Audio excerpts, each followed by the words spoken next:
की चटनी बनाने के लिए सबसे पहले हमने लिया है 1 कप हरा धनिया, आधा कप पुदीना और इसके अलावा हमें चाहिए लहसुन के 5 जवे, 3 से 4 हरी मिर्चें, अदरक का 1 इंच का टुकड़ा, 1 चम्मच ज़ीरा, 1 चम्मच कुटी लाल मिर्च और आधी चमची नमक।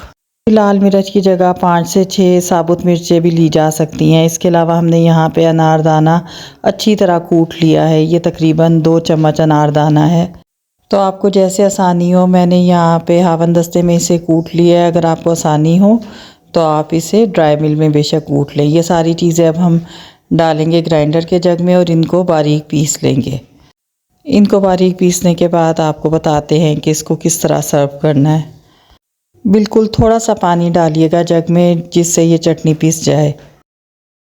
1/4 गिलास पानी काफ़ी रहेगा। तो यहाँ पर हमने चटनी पीस लिया। ये रही हमारी पुदीने अनारदाने की चटनी। अब इस चटनी को किस तरह सर्व करना है हम आपको बताते हैं। यहाँ पे 1 कप दही ली है एक बाउल में। दही को अच्छा सा फेंट लेंगे कि इसमें गुठली ना रहे और इसके अंदर ऐड करेंगे 2 चम्मच चटनी। इसके अलावा इसमें ऐड करेंगे 1 चमची चाट मसाला और थोड़ा सा नमक हस्बे ज़ायका और फिर इसको अच्छी तरह मिक्स कर लेंगे। एक दफ़ा इस तरह से ये सॉस तैयार करके आप पकोड़ों के साथ सर्व करें। यकीन करें कि इतनी मज़ेदार होगी कि केचप या कोई और चटनी भूल जाएंगे। इस सर्विंग के साथ पकोड़ों, समोसों और रोल का मज़ा कई गुना बढ़ जाएगा। बहुत आसान है बनाना। एक दफ़ा ज़रूर आजमाएं और फिर हमें कमेंट में बताएं कि आपको ये कैसी लगी।